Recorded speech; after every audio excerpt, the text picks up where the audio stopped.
This was a much better episode of The Traitors than the one that they hyped up so much. Oh my God. Rob and Candace going at each other. It was just so good.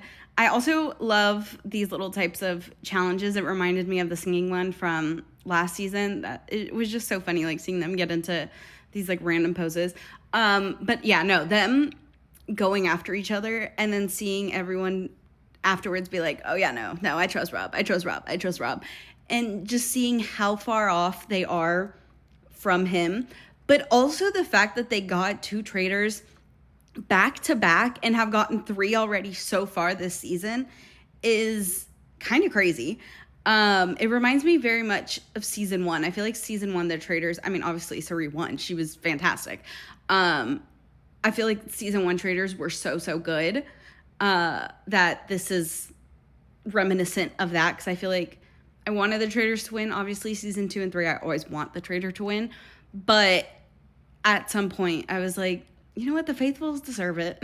And so I am like rooting for a traitor again, which I never thought would happen because I was a Rob hater. And I will say, he traded things up and down. All right. He was a big old nasty traitor and he was not faithful to his traitors. But like he said to Candace, it's a game and they're traitors. Like it just is what it is type of thing.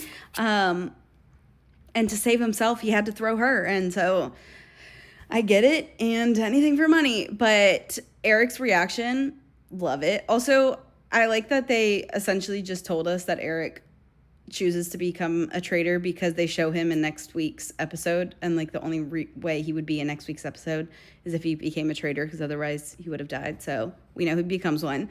So I'm interested to see that dynamic, and then also just who they decide to go for and how their strategy will shift. I wonder if they're going to start, because they have to be careful on not killing off the other guys, because like they already think, okay, it's a guy because there's been 3 traitor women. And so they have to be careful to not murder men to lower the list, like minimize the list of potential men that could be traitors, and then narrow it towards them.